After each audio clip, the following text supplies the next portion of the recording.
Okay, continuing on with Bloody Keren, Ethiopia 1941. Um, Went ahead and played several turns here. This is game turn 5, 3 February. The Allied forces have pushed along the Italians in the mountains here west of Bisha, but this other column that was coming along here did get through here at Ekata and basically pushed to this next mountain range by Barentu Tole.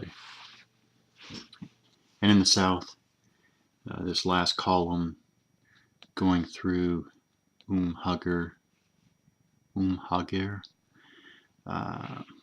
did break through this weak Italian force that was guarding the secondary road there, parallel the Selit River.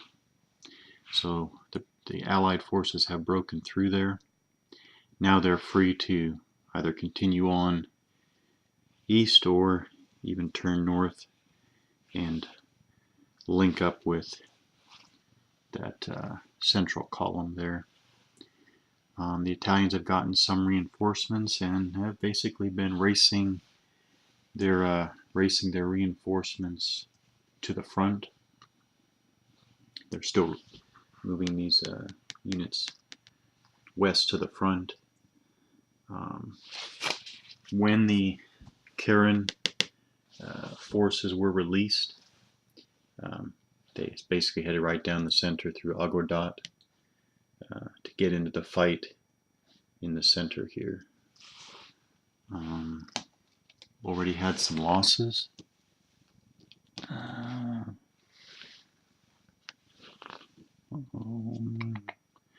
Italians have lost. So you can see the Italians have lost motorized infantry battalion and a cavalry regiment, and the Allies have lost a motorized infantry battalion. Now, if I remember correctly, I don't think any of these 3 eliminations were outright. I think they were all progressively by steps. So there are some reduced units out here as a result of these combats.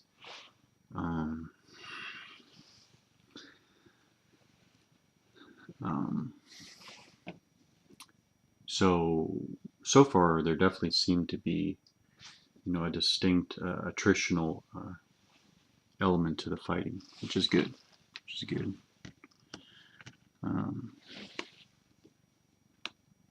So I guess the player gets to decide losses. So the Italians had to decide whether to lose. For example, the Italian player had to decide whether to lose that motorized infantry battalion or lose a step of leg infantry. And it seemed that the leg infantry would have retained more combat power, and so the Italian player sacrificed the mobility of the motorized infantry for the strength of the leg infantry. Now, in these playthrough, or in this recent playing, definitely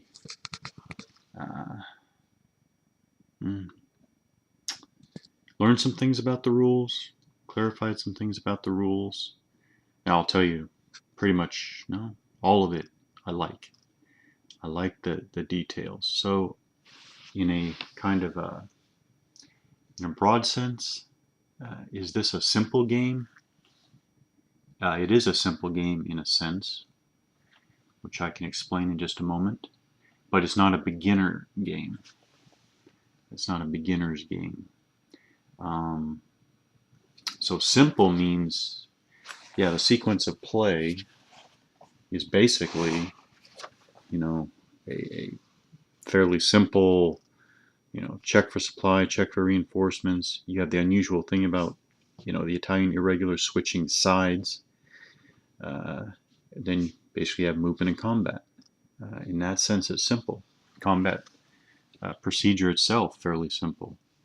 Add up, attack factors, defense factors, basic odds column, reduce in favor of defender.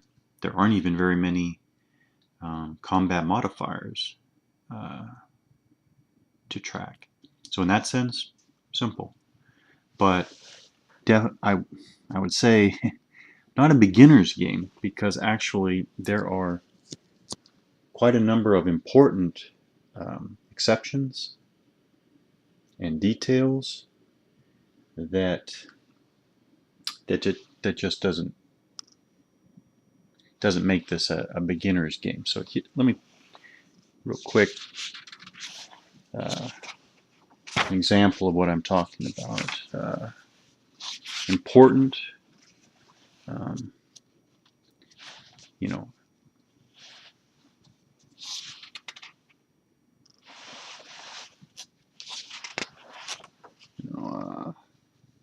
so all Allied battalion-sized, non-motorized infantry units have remnant strength level, which is great. Exception: 51st Middle East Commando units do not.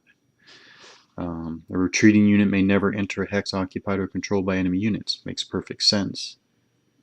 Exception, though, and I've already used this exception in a combat. It may retreat into or through enemy ZOC and end its retreat there if that hex is hills, mountain, or jungle. So the terrain that a unit is trying to retreat through will influence, it's basically its survival through the retreat, which makes perfect sense. I like the detail, but it is an exception to remember. Victorious units may advance after combat, but no artillery or motorized artillery may advance after combat. And that seems to be setting up an interesting dynamic where forces go in for an attack, they advance after combat, but basically have to leave the artillery behind. And now, obviously, no problem if the artillery move up, join the non-artillery, basically the infantry, in some cases armor, in the following turn, because they can take part in combat that next turn because they'll move first. That might seem fine, but the difference, of course, is that before the artillery can move up, the opponent's going to be able to basically counterattack. And when they counterattack, then those forces that chose to advance are not going to have the strength of the artillery involved. I think I had that happen up here. Where in these hills and mountains, the Allies attacked, pushed the Italians back, advanced, and then the Italians counterattacked and drove the British back, and the Italians advanced. So you have that dynamic going on. So exceptions: heavy tank unit. The heavy tank unit may never attack a mountain hex, even along a road.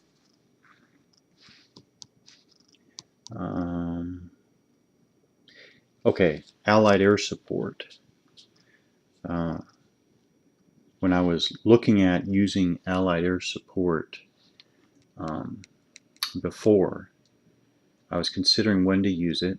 By the way, I did have a combat where 1 point of air strength moved the odds up to another column, which turned out to be very useful for the Allies in that attack. But I forgot this, or I didn't forget. In rereading, there's this important last rule of the section. In order to declare the airstrike, Agordat, historically the main Allied airbase, must be friendly to the Allied player at the start of his player turn, and part of a supply road. All Allied units conducting attack must be in supply. So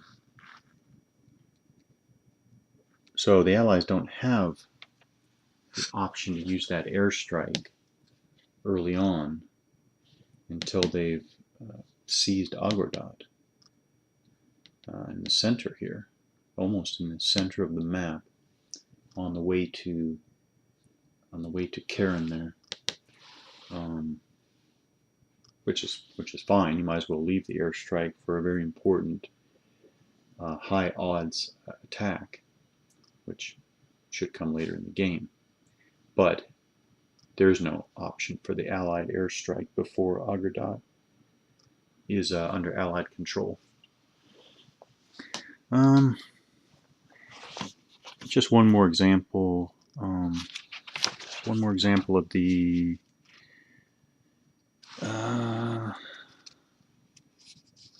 okay.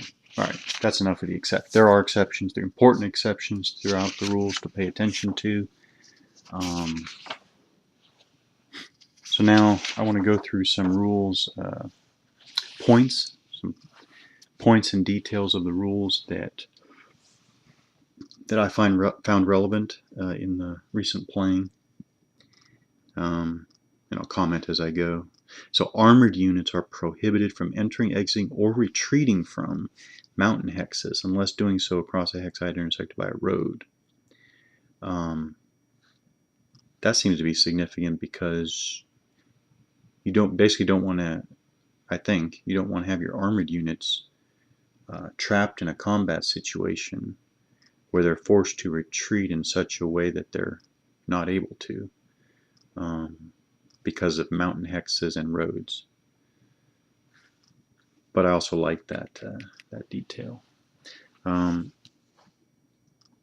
Artillery, mountain artillery, and motorized artillery units may not attack with an enemy unit unless another friendly unit type participates in the attack. Basically, there are no artillery-only attacks. And I actually had a situation where a stack of 2 artillery units became adjacent to Italian units advancing after combat, and those artillery units were not going to attack back on their own. So I brought up, actually it's right here, I brought up the Middle East commando unit there to join the artillery units so that they could counterattack when the opportunity came. Now here, with the effects of terrain, it says certain other terrain types will affect units by doubling. I assumed doubling strength. And then I was looking through the rules and looking through the rules, looked at the terrain effects chart, and I could not find any doubling until I finally got to the optional rules. Optional rules. Section 13, optional rules. I'd finally found one example so far, one example of the doubling. So those mountain units, only the WAALP Italian unit and the 51st Middle East Commando and the J+K Allied units are mountain units. Cavalry and irregulars have the same movement ability on the terrain effects chart. That is clearly, you can clearly get that from the tech, but are not mountain units. Mountain units double in attack strength when the defender is on a mountain hex. That's pretty cool. So use your mountain units to attack defenders in the mountains, is what I got from that. that's pretty cool. So, but that was the one example of doubling due to terrain. Well, actually, one example of any doubling that I found in the rules. But I like that. I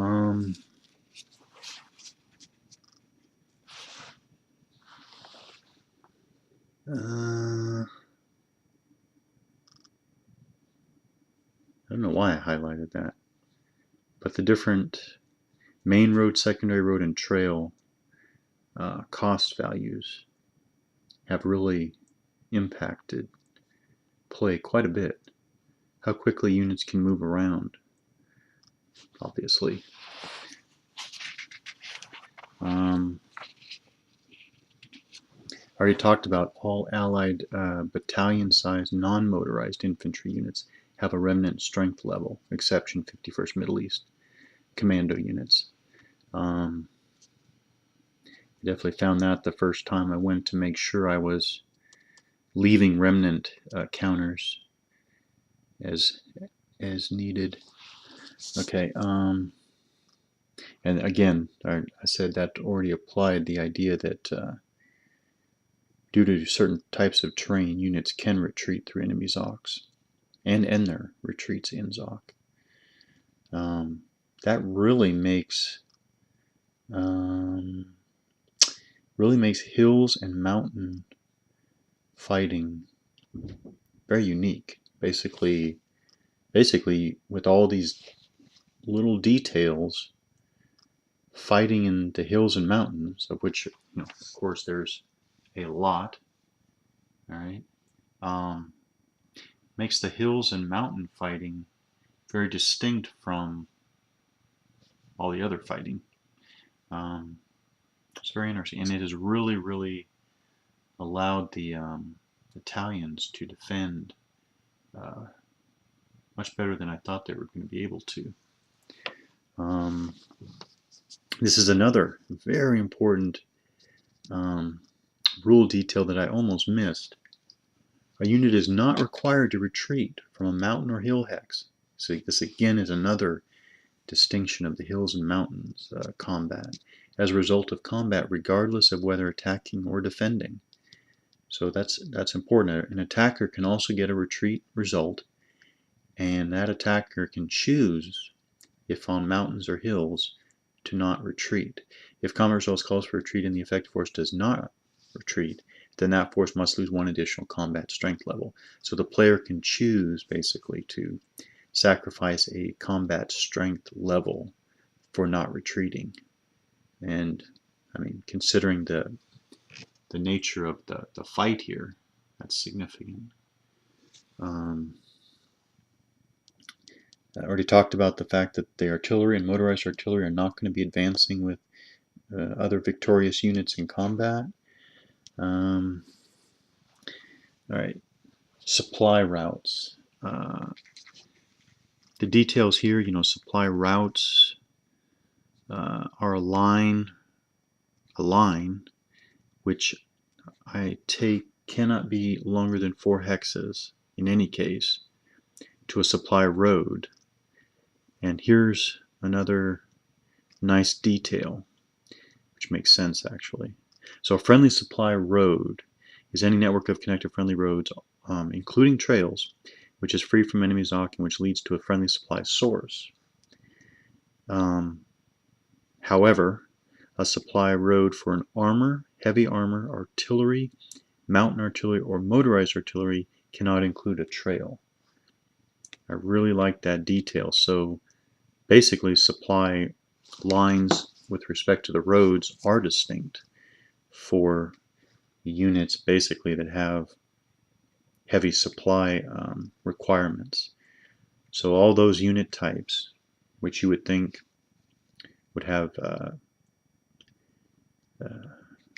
significant supply requirements above just straight troops, leg infantry, and even cavalry, their supply lines, considering the roads as part of that, are going to be more restrictive. And that makes perfect sense. I like that distinction. So there are 5 supply sources for the Italian player, 4 for the Allied player, and took a look at these. I checked them. They do all seem to be correctly noted on the map, and they are labeled. So Italian supply source. Here's another one, Italian supply source. Obviously, Allied supply source. So they are clearly marked, which is nice. The basic idea here is that the Italians have the southern side of the board. Their supply sources are on the southern side, plus Asmara, plus Massawa on the coast. The Allies have supply sources on the north, and obviously the west, where they came on at the start of the game. And then Massawa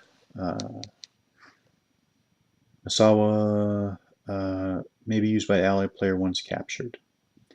And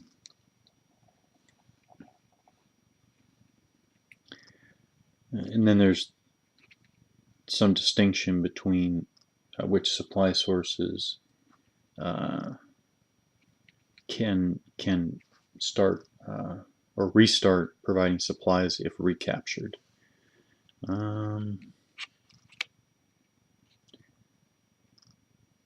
Oh yeah, this is another exception. I should have mentioned this earlier when I was going over the detailed exceptions. It makes great sense too. So when you're talking about those supply lines, obviously supply lines can only be traced through passable terrain. It's obvious. But mountain hexes are distinct. Again, makes sense. You can trace a supply line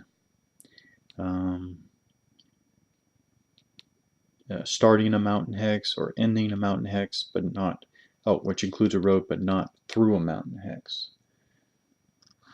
So when doing that terrain analysis and thinking out your supply lines, makes sense though. You're not going to be going through mountain hexes. So like here you have 4 mountain hexes altogether. You're not going to be tracing a supply line through these mountain hexes. You can trace into and out of, but not through. Yeah, this is another, so I'll go over this real quick. So what happens when a unit's out of supply? If it's attacking, its strength is halved. If the unit is armor, heavy armor, artillery, mountain artillery, motorized artillery, its attack strength is reduced to 0 and defense strength to 1 strength point. If the unit is motorized or armored, its movement allowance is reduced by half. If the unit is not motorized, its movement allowance is reduced by 1 movement point. The reason why I wanted to go through those details is that I think this one rules section, 9.23, what happens to a unit when it's out of supply, is a perfect example of basically the entire game, the entire rules, the spirit of the rules, the spirit of the rules design. You have, obviously it makes sense that units out of supply are going to have reduced movement and attack capability. That much is obvious. But in these 4 subcases, each of the distinctions, the important distinctions, are made between whether a unit is basically relies on moving by foot and relies on basic combat strength of whether the combat strength is a bunch of soldiers with small arms and light weapons, or whether the combat strength, the bulk of the combat strength of the unit, is basically based on guns, shells, and fuel and other related supplies. So a unit has out of supply has its attack strength halved, but for those units like armor, heavy armor, artillery, etc., their attack strengths are even affected worse. They go down to an attack strength of 0 and a defense strength of 1. Actually, it's a fairly huge difference, but makes perfect sense for the different types of units involved. And the same thing with respect to movement. So a leg infantry unit, is going to move half as far.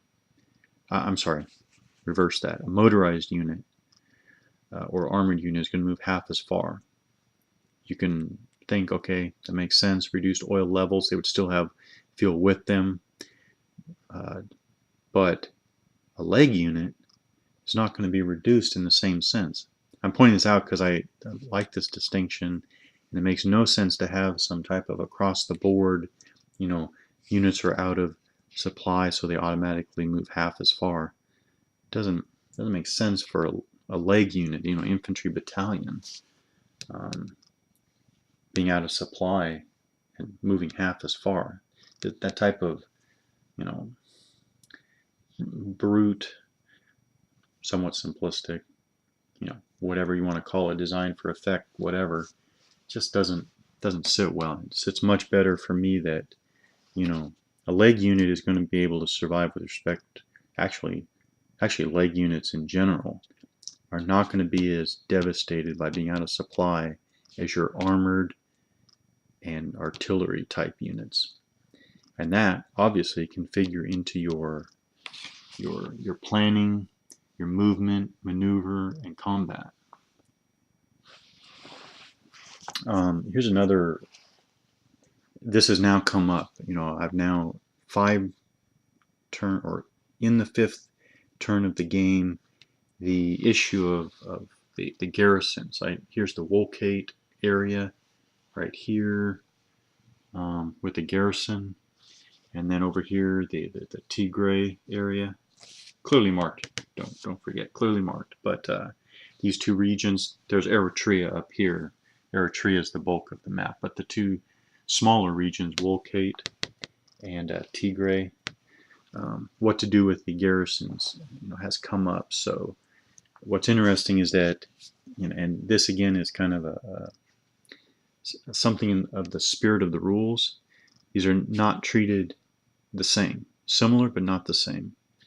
So the Wolcate garrison, they can move around within their area. Is free to move within the region, cannot attack out of the region until released.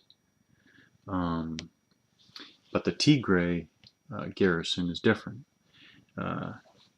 They cannot move at all until released, but may move within the area if a Tigrayan irregular defects. Just little details different. It's not just the tribal garrisons, and then that's it. They're treated distinct. I assume there's historical, especially knowing the designer. I'm sure there's a historical background behind that, and it's a nice little touch. I definitely highlighted this one for paying attention to in the coming turns. Those irregulars, regardless of whom they are friendly to, may never leave their region. So that will play into, I think that'll play into how the Allies advance towards Keren. What the Allies can assume those native garrisons will or will not do, and can and cannot do. Then I talked about the mountain units and their doubling of strength attacking into mountain hex. That was it. Just want to go over when I was talking earlier about simple game, but not a beginner game.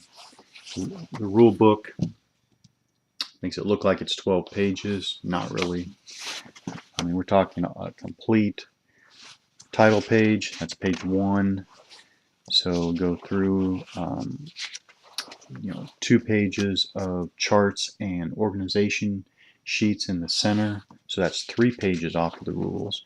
Then you have basically a section on the Battles for North Africa series, and you have designer notes. Bottom line is, I figure really it's 7 pages of solid rules to play the game.